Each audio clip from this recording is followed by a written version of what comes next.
여호와께서 회막에서 모세에게 말씀하셨습니다. 말씀하신 곳은 시내 광야였고 때는 이스라엘 백성이 이집트에서 나온 지 2년이 되는 해의 둘째 달 첫째 날이었습니다. 이스라엘 모든 백성의 수를 세어라. 각 사람의 이름을 가족별로 그리고 집안별로 적어라. 너는 아론과 함께 20살 이상 된 모든 이스라엘 남자의 수를 세어라. 그들은 이스라엘 군대에서 일할 사람들이다. 그들의 이름을 부대별로 적어라. 각 지파에서 한 사람씩을 지도자로 정해 너희와 함께 일하게 하여라. 우리 가슴에 손을 얹고 신앙을 고백하고 함께 말씀을 드리겠습니다. 제가 먼저 고백하겠습니다. 하나님은 나를 사랑하십니다. 나는 그 사랑 안에 있습니다. 하나님은 오늘 나에게 말씀하실 것입니다. 그 말씀에 능력이 있습니다. 그 말씀에 생명이 있습니다. 나의 마음을 하나님께 열겠습니다. 나의 생각을 예수님께 집중하겠습니다.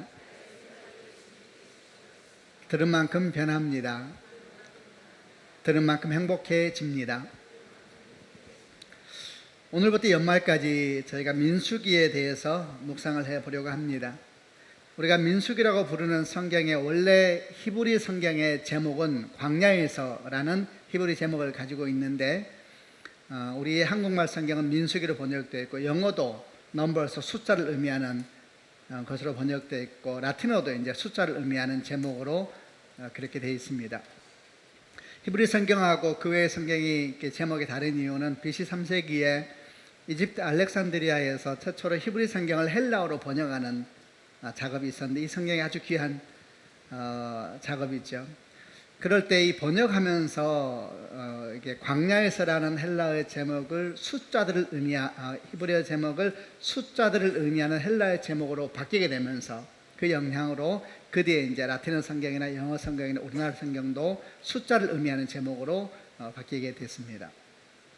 민수기 내용을 보게 되면 민수기 전체가 출애굽한 이스라엘 백성들이 광야에서 40년 동안 머물게 되는데 그 대부분의 시간, 38년 내지 39년의 시간이 민수기 안에 기록되는 시간이니까 광야에서라는 제목도 아주 합당한 것 같고요. 또 동시에 39년의 광야의 생활을 기록하는데 이것이 기록하는 내용을 보게 되면 두 개의 중요한 인구조사를 중심으로 해서 기록이 되어 있습니다.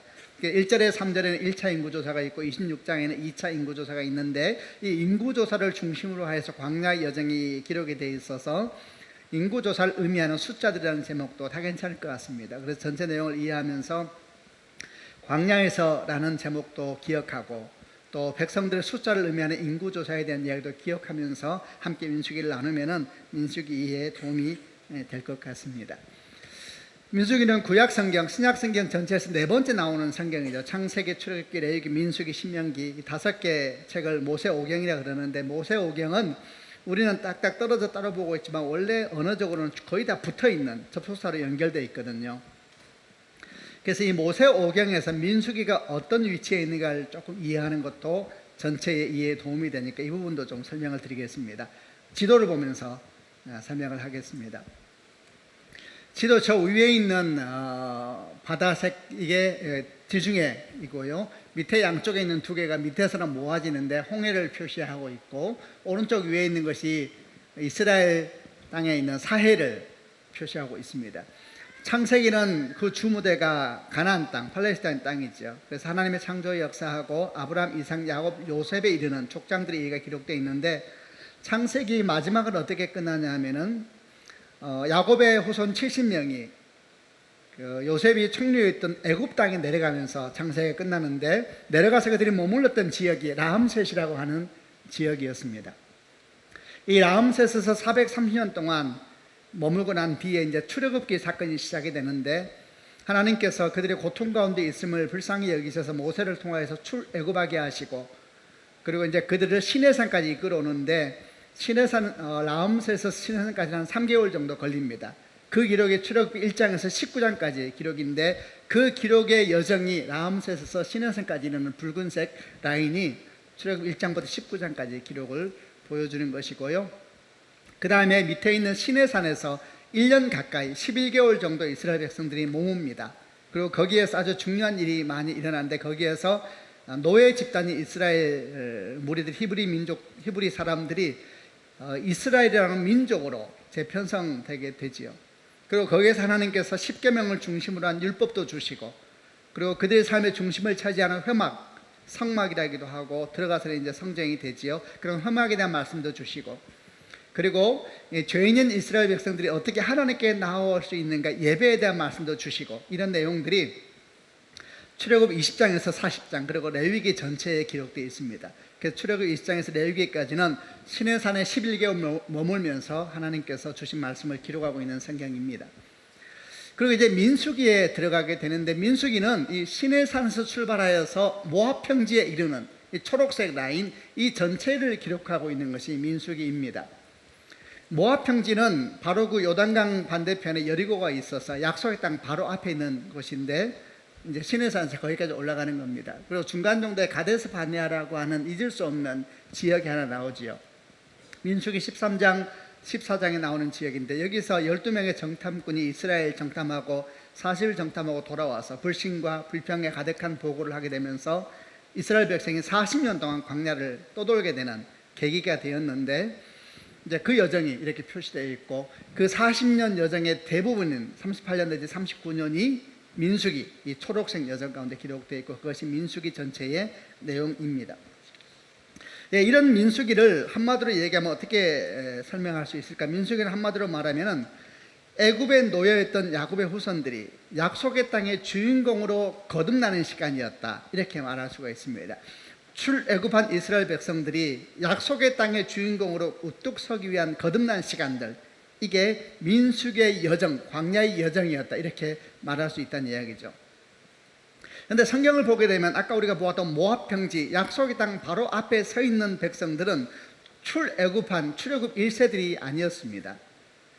그들은 아까 가데스 바네아 13장 14장 사건으로 말미암아 20세 이상 남자는 여호수아와 갈렙 외에는 다 광야에서 죽고 말았습니다. 그리고 실제로 약속의 땅 앞에 선 사람들은 누구냐면 여호수아와 갈렙, 그리고 출애굽 2세들, 출애굽했을 때의 자녀들이 성장하여서 약속의 땅에 서게 됐지요. 하나님의 은혜가 얼마나 놀라우냐면, 출애굽 1세대의 실패에도 불구하고 마침내 이들을 인도하셔서 출애굽 2세대, 그리고 믿음의 사람 여호수아와 갈렙을 통하여서 약속을 성취하고 있는 내용까지가 민수기 전체를 이루고 있는 겁니다. 그래서 이런 민수기 여정을 묵상하다 보면 이렇게 생각할 수 있습니다. 이 민수기 여정은 우리 신앙 여정하고 거의 유사하구나. 실제로 우리 신앙 여정도 출애굽, 출세상하여서 하나님의 약속의 땅을 향해서 우리가 지금 걸어가고 있는 중이잖아요. 우리는 다 죽게 돌아가고 있는 중이니까요.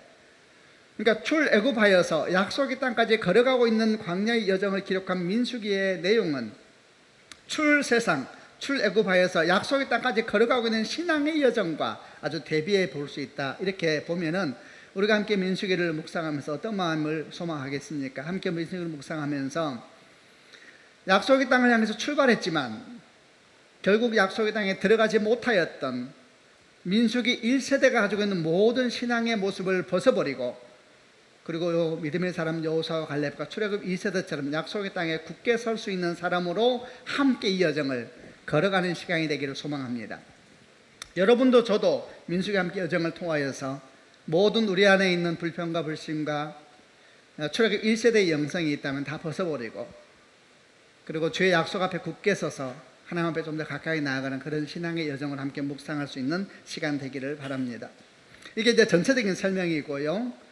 오늘은 그 중에서 민수기 1장 얘기를 보려고 합니다. 1장 전체를 보는데 우선 우리가 읽으려고 하는 것은 1절부터 4절까지를 한 번 더 읽고 1장 얘기를 묵상해 보겠습니다. 제가 먼저 1절 읽겠습니다. 여호와께서 회막에서 모세에게 말씀하셨습니다. 말씀하신 곳은 시내의 광야였고, 때는 이스라엘 백성이 이집트에서 나온 지 2년이 되는 해의 둘째 달 첫째 날이었습니다.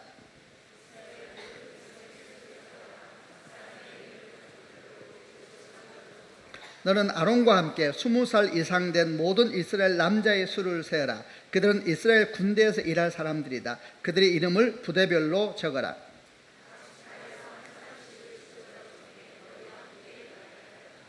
민수기 1장의 이제 첫 부분인데 이 내용이 거의 이제 1장 끝에까지 쭉 이어집니다. 내용은 뭐냐면 하나님께서 이제 본격적으로 광야의 여정을 걸어가기 앞서서 처음 이스라엘 백성들에게 뭐라고 말씀하시냐 하면은 인원을 세라 그래요.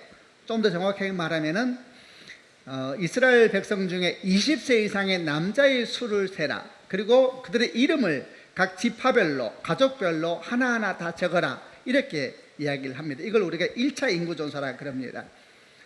그래서 모든 사람들을 20세 이상의 남자들을 지파별로 가족별로 다 세니까 인원이 몇 명이었냐면은 60만 3,550명이었다 이렇게 기록되어 있습니다. 1장 45절 46절입니다. 제가 45절 읽겠습니다.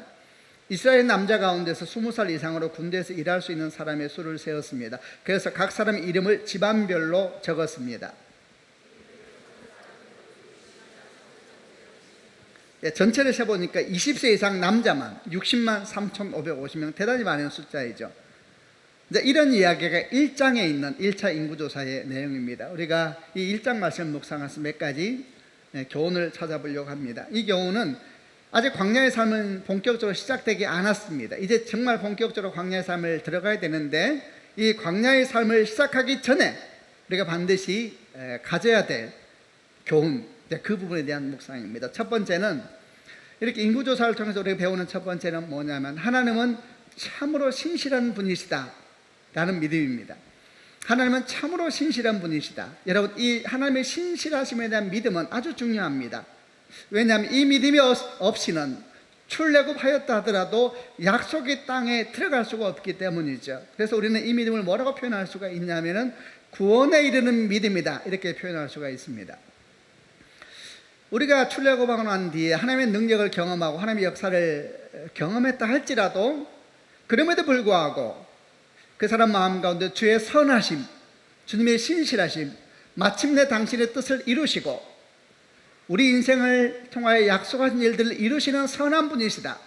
이런 신실하심에 대한 믿음이 없으면은 여러분, 아까 말씀 걸 한 번 더 말씀을 드립니다. 광야의 삶을 시작할 수도 없고 시작했다 하더라도 사실 그 광야의 삶을 잘 마무리할 수 있을지에 대해서 우리는 쉽게 말할 수가 없습니다. 저희는 지금 이스라엘 백성들의 얘기를 하고 있는데 잠깐 이런 묵상을 해보겠습니다. 지금 이들이 어디 모여 있냐면 이스라엘 시내산 아래 모여 있습니다. 어떻게 여기까지 왔습니까? 어떻게 여기까지 그들이 올 수 있었을까요? 하나님의 역사가 있었지요. 좀 더 정확하게 말하면 많은 기적 속에서 여기까지 오게 된 겁니다. 조금 구체적으로 말해 보겠습니다. 우선 어떻게 출애굽했습니까? 기적이 있었잖아요. 하나님께서 모세를 보내셔서 애굽의 열 재앙이라고 하는, 애굽에는 재앙이었지만 이스라엘에게는 기적이었죠. 이런 기적이 있어서 그들이 출애굽할 수가 있었던 것입니다. 나일강이 온통 피가 되고 온 땅을 애굽 온 땅을 개구리가 덮고 악성 종기가 생기고 우박이 내리기도 하고 메뚜기가 온 땅을 덮기도 하고 암흑이 온 땅을 덮기도 하고 이렇게 하면서 마지막 10번째 재앙은 애굽에 있는 모든 장자, 처음 난 것이 다 죽었죠. 위로 바로의 장자로부터 여종의 장자까지, 또는 짐승의 처음 난 것도 다 죽임을 당하는, 이것은 애굽이 죽은 겁니다. 이런 죽임을 당하는 재앙, 다시 말하면 이건 이스라엘의 기적입니다. 이런 재앙으로 말미암아 그들이 출애굽을 당당하게 할 수 있었습니다. 기적과 역사 때문에 할 수가 있었던 겁니다. 그럼 이들은 또 출애굽해서 어떻게 시내산까지 갈 수 있었습니까? 시내산까지 가는 것도 역사와 기적의 연속이었습니다. 출애굽 14장에서 홍해가 갈라지고, 출애굽 16장에서 하늘에서 만나와 메추라기가 내리고, 출애굽 17장에서는 반석에서 물이 쏟아서 나오고, 또 출애굽 17장 후반부 가게 되면 아말렉과의 전쟁을 하는데 모세가 손을 들고 아론과 홀이 손을 잡으니까 전쟁에 승리하고, 이런 과정을 거쳐서 출애굽 19장에 이르게 된 거죠. 출애굽 19장이 시내산에 도달하는 장면이죠. 어떻게 해서 여기까지 왔는가? 하나님의 기적 때문에 온 겁니다. 그런데 여기서 우리가 기억할 것이 있는데, 이런 기적의 역사는 출애굽에서만 나타나고 출애굽하고 시내산에 이르는 과정만 나타난 것이 아니고, 이제 민수기의 내용인 시내산에서 모압 평지에 이르는 과정에서도 기적은 계속되어 있습니다. 그런데 중요한 것은 이 모든 기적을 보았던 사람들이 누구인가? 출애굽 1세대들이죠. 그들은 이 모든 기적과 역사를 보았습니다. 대단히 놀라운 기적이었죠. 이 모든 기적과 역사를 보았지만은 결론적으로 말씀을 드리면은 여호수아와 갈렙을 제외하고는 다 광야에서 넘어지고 말았습니다.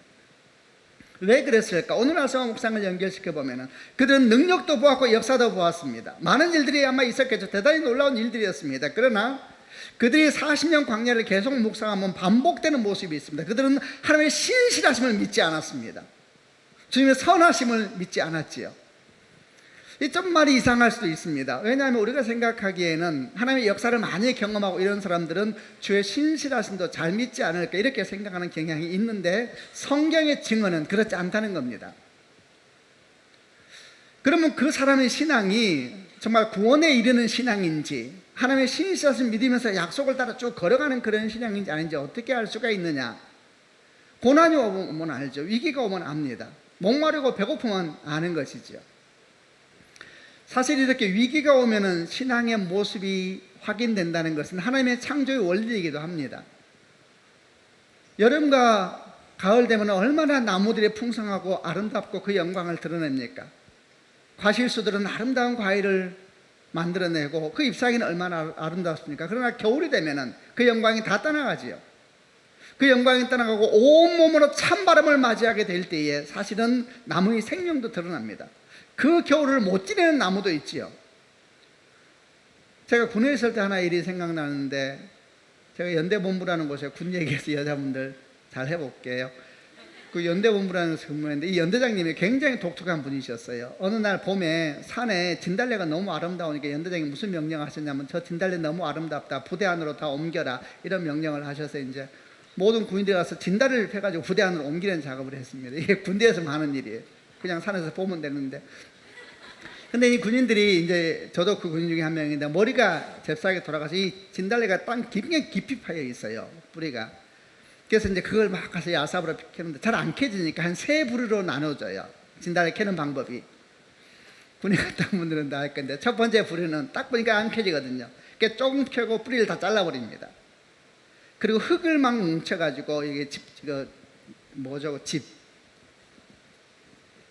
대화가 되고 있나요? 그거로 감싸면, 흙으로 감싸면 진짜 같아요.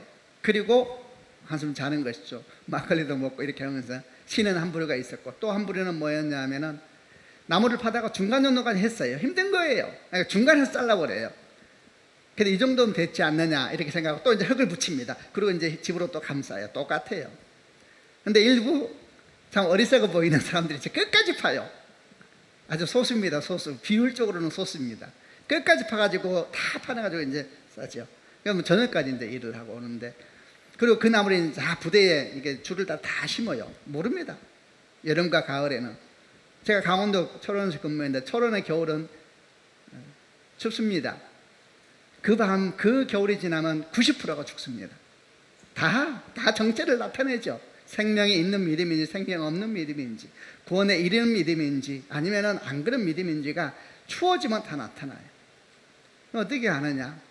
열심히 주님 앞에 기도가 응답되지 않는 것 같고, 우리의 소원하는 것이 땅에 떨어지는 것 같고, 우리의 바람들이 이루어지지 않는 것 같고, 추운 겨울이 온 것이죠. 그러면 온몸으로 이제 그 겨울의 바람을 맞이해야 되는데, 그 겨울을 버틸 믿음이 없는 사람들이 있어요. 그 믿음의 중요한 요소가 신실함. 주님은 선하시다. 주님은 반드시 일하신다. 이런 믿음을 가지고 그 겨울을 버텨야 되는 것인데 그걸 못 버티는 사람들이 있는 것입니다. 여러분, 출애굽 1세대들이 그랬습니다. 역사로 말한다면 그들처럼 역사를 많이 본 세대가 있겠습니까? 그들은 신의 산에서 신의 산의 영광은 종말론적인 영광과 연결되거든요. 계시록을 보게 되면 하나님 임재의 모습이 출애굽의 임재의 모습과 유사한 면이 많이 발견되거든요. 이런 세대는 없었습니다. 기적을 말하면 그들처럼 많이 봤겠습니까? 역사를 말하면 그들처럼 많이 봤겠습니까? 그러나 그들 마음에 신실함에 대한 믿음이 없었어요. 주님은 선하시며,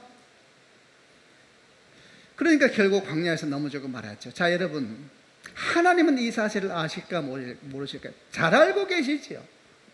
그래서 우리 주님은 이스라엘 백성을 출애굽하게 하신 것이 목적이 아니고 약속의 땅에 인도해 드리는 것이 주의 목적이시죠. 그래서 이제 이들을 본격적인 광야 생활을 시작해야 되겠는데 어떻게 하겠습니까? 그렇다면 그들에게 뭘 심어야 되겠습니까? 구원에 이르는 믿음을 심어줘야 되겠지요. 여러분, 민수기 1장이 그 과정을 보여주고 있는 면이 아주 많습니다. 민수기 1장이 어떤 내용이라 그랬습니까? 백성들이 수를 세는 거라 그랬잖아요. 한 사람 한 사람 20세 이상을 다 세니까 몇 명이 되었습니까? 60만 3,550명. 20세 이상 남자만 그랬습니다. 이게 얼마나 많은 숫자일까요? 그럼 여자하고 아이들을 포함하면 적게 잡아도 200만 명이나 그러는데 3,500년 전 이야기입니다. 3,500년 전. 그럼 오늘날의 인구로 환산하면 몇 명이나 될까요? 대전 인구가 지금 150만 정도 되는데 3,500년 전. 그러니까 이 말씀을 묵상하는 많은 사람들, 이거는 과장이다라고 생각해. 이건 과장이다. 그리고 이제 어떤 사람들은 이것이 문제가 이게 있을 수가 없는 인원을 생각해서 시내산에 가서 이제 연구를 하는 거예요. 여러분 시내산 가보셨나요? 전 가봤지요. 가본 자와 가지 않는 자는 다 나눠져야 돼요. 저는 가봤지요. 시내산 위에서 보면은 200만 명이나 되는 사람이 과연 주변에 앉아있을 수 있는가? 안 보인다는 게 그런 데가 어디 있겠느냐? 그러니까 요점은 이겁니다. 너무 숫자가 많다는 거예요. 그러나 여러분, 성경적으로 그러하고 고고학적으로도 이 말이 틀렸다고 말할 만한 근거를 찾을 수가 없습니다. 그렇다면 말씀 그대로 믿어야 되는 것이죠. 아멘이죠.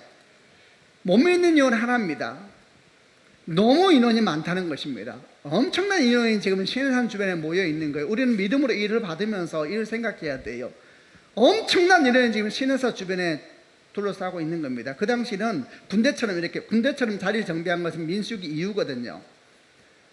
출애굽할 때는 그냥 무리로 나왔어요. 무리로. 그러니까 막 집안별로 다 텐트 치고 11개월 머물렀으니까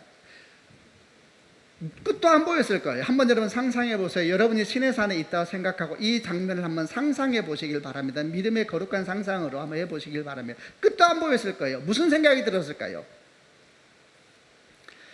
하나님께서 모세에게 대표자들과 함께 인원을 세라 그래서 이제 이스라엘 지파들이 다 인원을 셌을 거 아니에요. 가족별로 지파별로 세고 와서 모였을 겁니다. 그리고 이름을 정해서 명부도 얼마나 두껍겠어요. 몇십만 명이 되는 명부니까.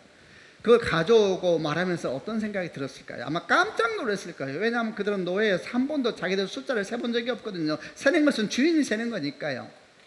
이름을 적어본 적도 없어요. 이름을 왜 적어요? 노예가 하라면 하는 거지. 이름을 적어본 적도 없고 숫자를 세본 적도 없는데 하나님께서 세라 그랬으니까요. 그 깜짝 놀랐을 거예요. 그때 아마도 두 가지 생각이 들지 않았을까 싶어요. 첫 번째 묵상은 이렇게도 깜짝 놀라면서 이랬겠죠. 아니 우리가 언제 이렇게 많은 민족으로 부흥했단 말인가? 과거의 인구는 힘이었어요. 부흥이었어요. 축복의 상징이었어요. 우리가 언제 이렇게 축복을 많이 받았단 말인가? 셀 수도 없는 축복을, 엄청난 축복을 받았다는 사실을 알게 되겠죠. 왜 놀랐냐 하면은 그들에게 지난 430년은 노예였거든. 노예요. 인생에서 지워버리고 싶은 시간들이 그 시간이었을 거라고요. 근데 그렇게 내 인생에서 지워버리고만 싶다라고 생각했던 시간이 하나님께서 돌아보라 할 때 돌아보니까 은총의 연속이었던 거예요. 이게 우리 여정이지 않을까요? 우리는 고난 가운데 있을 때는 우리가 어떤 상황인지 몰라요. 고통밖에 없고 죽을 것 같고 내 인생에 왜 이런 시간이 있는가 싶지만 하나님의 시간이 옵니다. 하나님의 시간에서 주께서 돌아보라 하실 때가 있어요. 그때 분별됩니다. 근데 그때까지는 이게 분별이 안 돼요. 그러다 보니까 하나님께서 뭐라고 말씀하시냐면 고난 중인 사람이 기도하면 인내하라 계속 그러세요. 인내하라. 왜? 거기서는 분별이 안 돼요. 인내해야 돼. 인내와 믿음을 가지고 계속 걸어가라 그러죠. 그럼 계속 걸어가야지 어떻게 안 해요? 하나님의 때가 오죠. 때가 오면 보여요. 그래서 분별이 안 될 때는 바르게 살면서 계속 걸어가야 돼요. 그래서 제가 신앙 상담할 때도 잘 모를 때는 제가 뭐라고 왔냐면 뜻은 좀 시간이 걸려야 분별됩니다. 그럴 때는 어떻게 했냐? 바르게 살아야 됩니다. 이래. 바르게 살아야 됩니다. 바르게 계속 걸어가면 주의 날이 오면 딱 분별이 돼요. 깜짝 놀랐겠죠. 고통과 고난의 연속인지 할 때 이렇게 많은 축복을 우리에게 주셨단 말인가? 이게 첫 번째 생각이라면 동시에 이어지는 두 번째 생각이 왔을 거예요. 이 두 번째 생각은 아마도 이제 저의 묵상을 계속하는 겁니다. 두 번째 묵상은 아니 도대체 어떻게 우리가 이런 부흥을 많이 이루게 됐는가? 이렇게 생각하면은 그들이 믿음의 조상이 떠올랐을 겁니다. 왜냐하면은 이 일을 말씀하는 과정이 있었거든요. 이 일이 하나님께서 아브라함에게 말씀하신 적이 있었거든요. 그게 창세기 13장이나 15장 말씀에 나오거든요. 아마 그 말씀이 떠올랐을 거예요. 왜냐하면 그 말씀을 이미 주님께서 말씀하셨거든요. 그 장면을 한번 볼게요. 창세기 13장 14절부터 17절을 제가 한번 14절 읽겠습니다. 롯이 아브라함을 떠난 뒤에 여호와께서 아브라함에게 말씀하셨습니다. 네 주변을 둘러보아라. 네가 서 있는 곳에서 동서남북을 둘러보아라.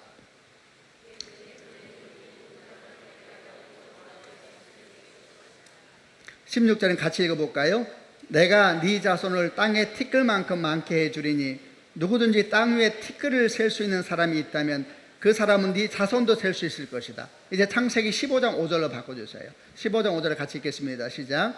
하나님께서 아브람을 밖으로 데리고 나가셔서 말씀하셨습니다. 하늘을 바라보아라. 셀 수 있으면 저 별들을 세어보아라. 네 자손들도 저 별들처럼 많아지게 될 것이다. 일찍이 하나님께서 아브람을 통해서 지금 시내산 앞에 있는 이 사건을 말씀하셨었거든요.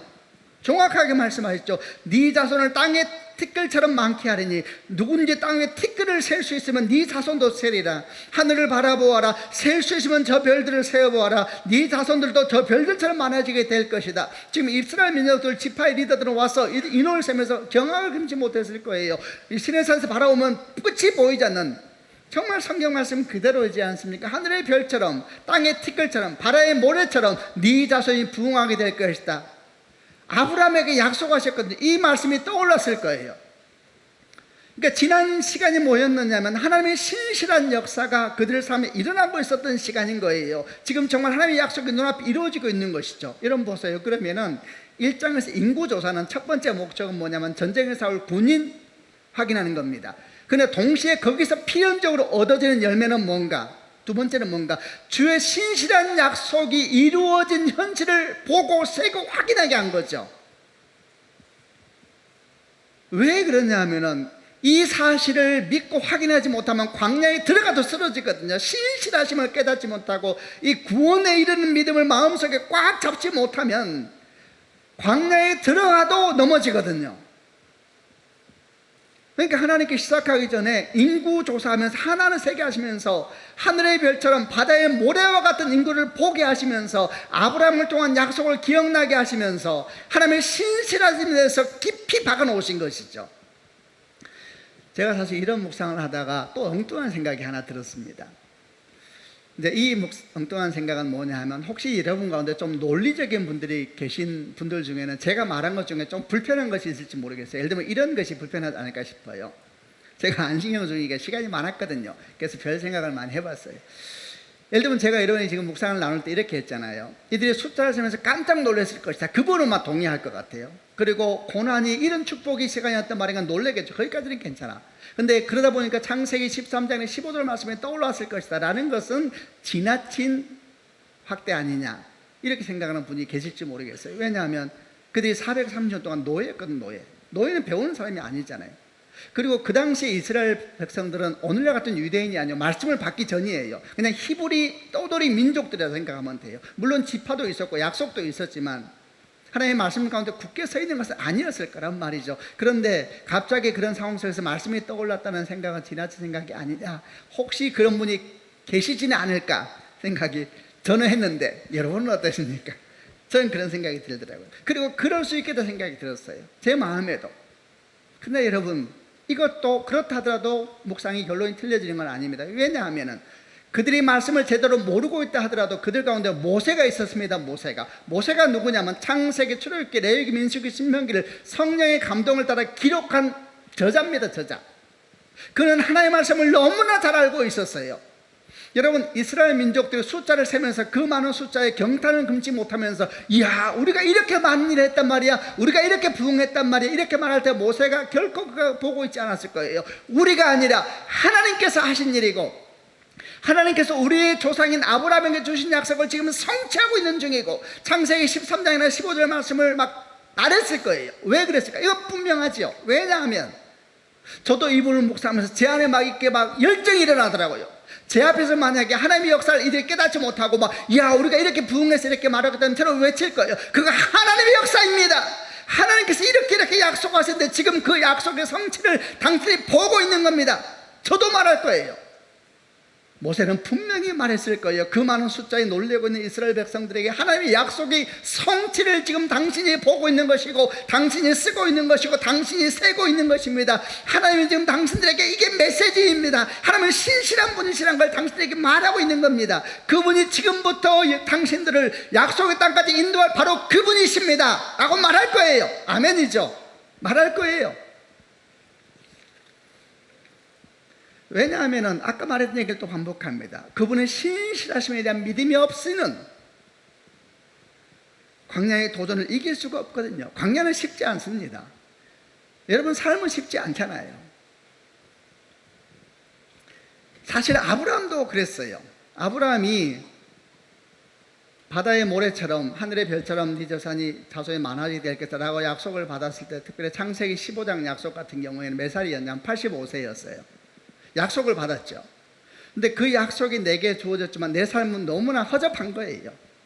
아브라함이 그때 85세인데 아내 사라는 아이를 낳을 수가 없는 상황이었단 말이에요.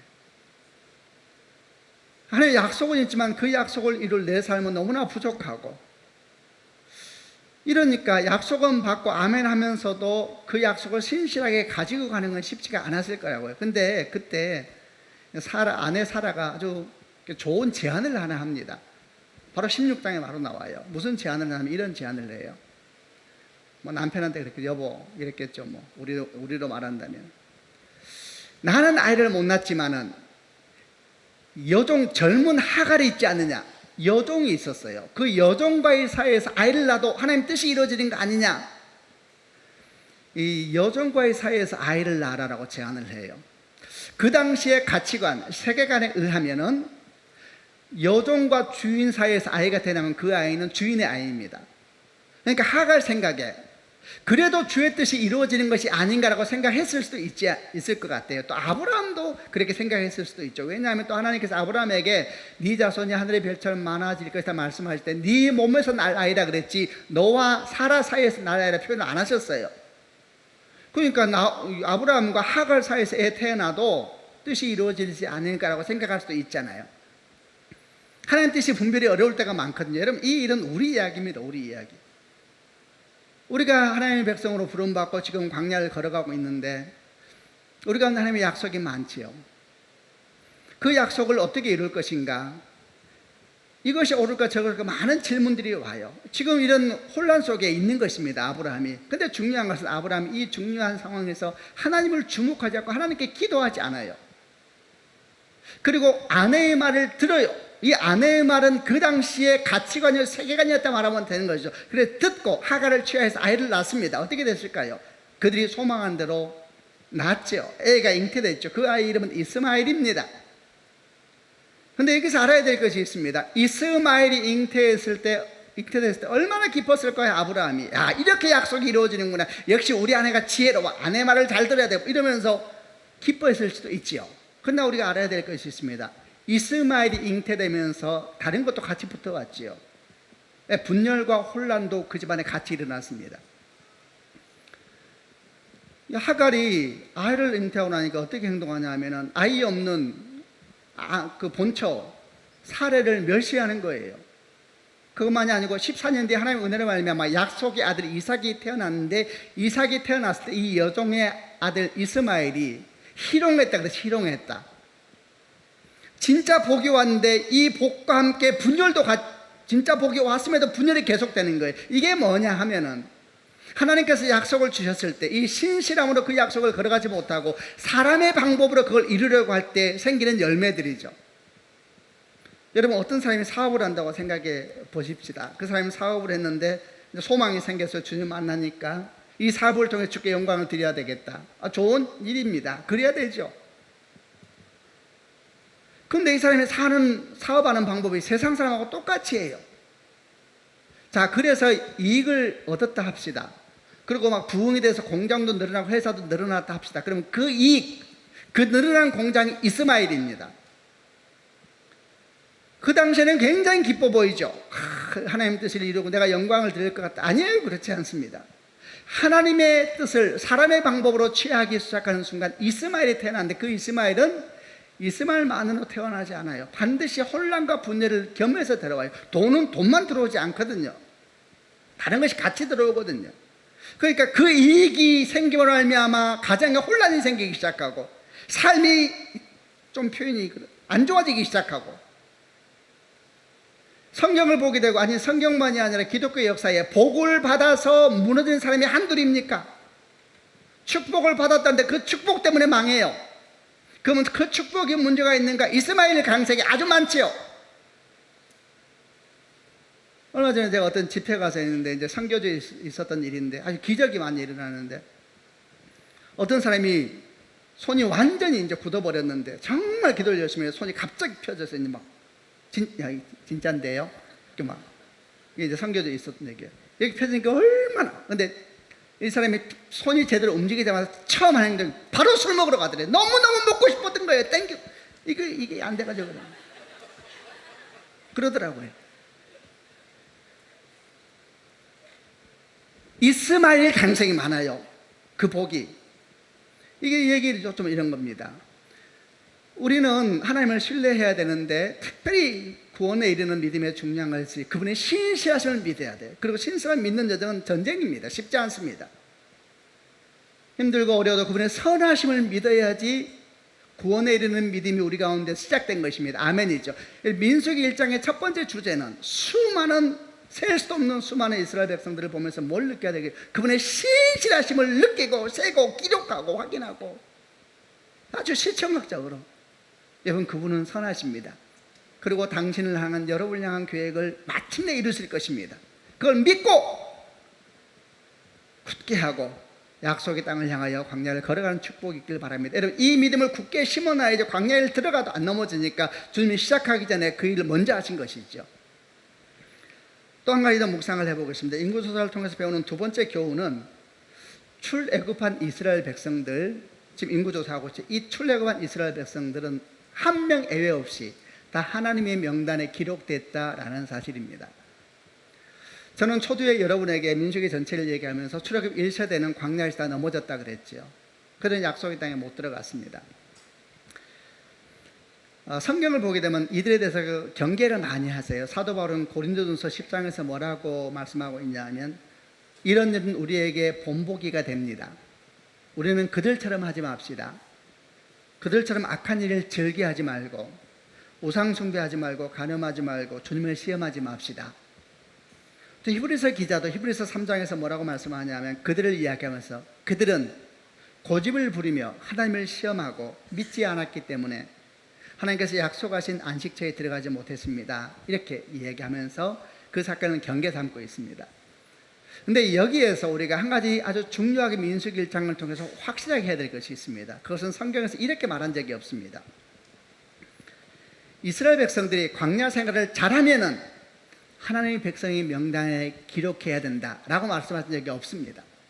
그들이 좀 제대로 살면 명단에 이름 확실하게 기록하고 제대로 안 살면 명단 기록하지 마라 이렇게 한 적이 없습니다. 광야 생활을 본격적으로 시작하기 전에 이미 명단에 기록되었습니다. 누구가 기록됐느냐? 출애굽하에서 애굽을 떠난 사람이 기록되었습니다. 그들은 누구냐? 어린 양의 피를 문설주에 바르고 나온 사람들, 그들은 명단에 기록됐습니다. 아멘이죠. 그래서 그들이 나왔습니다. 그래서 심지어는 우리가 지금 민수기 1장은 그 출애굽한 지 거의 1년 이상 지나고 난 뒤인데 출애굽한 그날에 대한 기록 중에서도 이런 표현이 있습니다. 출애굽한 그날에 대한 기록인데 출애굽기 12장 41절 한번 읽어볼게요. 이것은 1년 동안 출애굽 그날에 있었던 기록입니다. 같이 읽어보겠습니다. 시작. 430년이 끝나던 바로 그날에 여호와께 속한 모든 무리가 이집 땅에 나왔습니다. 430년 바로 그날 출애굽한 그날에 그다음 뭐라 했냐면 여호와께 속한 모든 무리라 그러죠. 여호와께 속한 무리. 개역개정은 보다 더 정확하게 번역해서 뭐라고 했냐면 여호와의 군대 이렇게 했어요. 여호와의 군대 나온 그날에 그들에게 이름표부터 여호와의 군대 붙어버려요. 나오는 그날 그들은 노예예요. 노예. 훈련 하나도 안 됐고 민수기 1장에 와서 그들이 군대처럼 정리되기 그런 정리도 없을 때예요.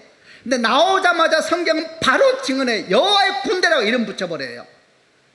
그러면은 여호와의 군대는 언제 됐느냐? 어린 양의 피로 문설주 바르고 약속을 따라 출발하는 순간 이미 여호와의 군대 그 명부에 들어간 것이고 그걸 확실히 한 것이 민수기 1장이에요.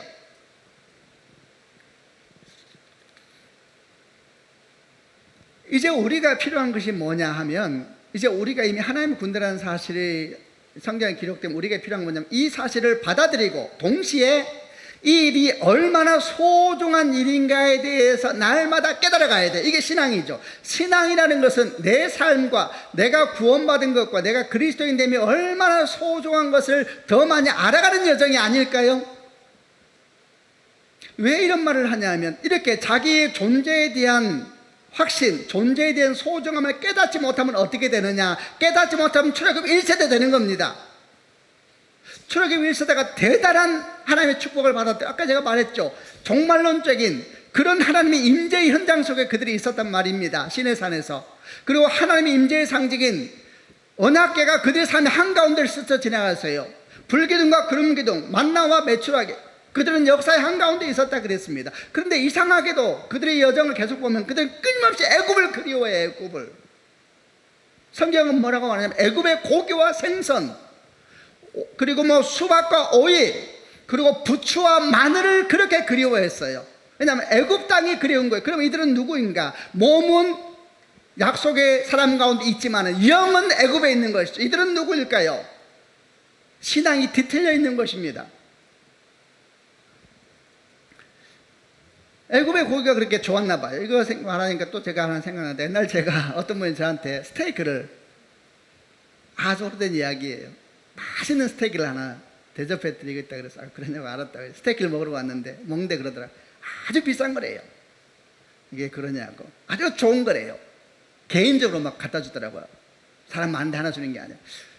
아주 비싼 거. 그래서 비싸다 그래, 비싼 줄 알고 먹었어요. 뭐 그것도 막 어쨌든 비싸다 그랬어요. 근데 제가 그래 생각할 때마다 마음에 떠오르는 게 하나 있어요. 아, 이래서 사람들이 돈을 버는구나. 여러분, 돈 버는 것이 그렇게 고상한 이유 아니잖아요. 좀 더 좋은 고기 먹고 싶어서 그런 거 아니에요? 그게 레벨이잖아요. 아닌가요? 좀 더 좋은 포도주 고를 때 걱정하지 마, 그런 거 아니에요? 좀 더 좋은 차, 좀 더 좋은 집, 우리 아들 딸 시집 갈 때 여러분, 돈 많이 버는 게 엄청난 이유 아니에요? 결국 그거 아닌가요? 끊임없이 애굽의 고기를 말해요. 우리는 무슨 말인지 알잖아요. 부추하고 마늘, 이것도 뭐 세면시, 이거 뭔지 다 알아요. 우리 무슨 말인지. 애굽의 영광을 끊임없이 그려야죠. 왜 그랬을까요? 오늘 말씀하고 연결시켜 보면 그들은 자기가 얼마나 존귀한 신분 가운데 있는 걸 깨닫지 못하고, 자기 신분의 존귀함을 깨닫지 못하면 이렇게 되는 것인데, 이런 비슷한 사람이 또 나와요, 성경에. 그 사람이 누구냐 하면은 창세기 25장에 한 사람이 나오죠. 순간의 배고픔을 채우려고 팥죽 한 그릇에 장자의 명분을 팔았던 에서지요. 시편 49편 20절에 이런 말씀이 나옵니다. 좀 세지요, 이 표현이. 종기에 처하나 깨닫지 못하는 사람은 멸망하는 짐승 같구나. 종기에 처하나, 종기한 사람인데 알지를 못하고 있구나 본인이. 종기에 처하나 깨닫지 못하니 멸망하는 짐승 같구나. 좀 세지만은 생각하게 되지 않아요? 여러분, 지금도 얼마나 많은 그리스도인들이 순간의 영광을 위하여서 장자의 명분을 팔고 있는지 모릅니다. 우리는 장자들은 이 세상에서 아들 예수의 뒤를 따라서 얼마나 많은 그리스도인들이 순간의 영광과 배부름을 위하여 장자의 명분을 팔고 있는지 모릅니다. 하나님은 인구 조사할 때는 이름을 다 적으라 그랬어요. 명확한 것이죠. 너는 명부에 기록됐다는, 너는 하나님의 사람이다. 그를 위해서 아들 예수가 죽었죠. 이제 말씀을 정리해 보려고 합니다. 민수기 여정은 우리 신앙 여정을 함축적으로 보여주는 것이기 때문에 민수기를 함께 걸어가면서 우리는 우리를 볼 수가 있습니다. 어떻게 하면 우리가 출애굽 1세대의 영성을 벗어버리고 출애굽했을 뿐만 아니라 약속의 땅에 들어가는 구원에 이르는 믿음을 가지고 계속 걸어갈 수가 있을까? 우리 삶은 어떻게 그럴 수 있을까? 오늘 메시지는 두 가지입니다. 하나는 시내산 위에서 수없이 하늘의 별처럼 바다의 모래처럼 땅 위에 티끌처럼 흩어져 있는 백성들을 보라. 하나님의 신실하심을 보라. 네 삶을 향하여 내 계획은 한 번도 꺾인 적이 없고, 널 향한 나의 선함을 한 번도 멈춘 적이 없고, 셀 수 없는 것을 보라. 신실하심을 보라는 겁니다. 두 번째 메시지는 뭡니까? 네 이름을 적인 장부를 보라. 얼마나 장부가 두꺼웠어요. 하나하나 다 적으라 했어요. 장부를 보라. 너는 하나님의 사람이다. 이 신실하심을 굳게 붙잡지 못하면 이스마엘 낳게 되는 것이고, 그리고 자기 존재의 신분을 깨달아 알지 못하면 멸망하는 짐승같이 된다고 성경이 말하고 있어서 경계하고 있습니다.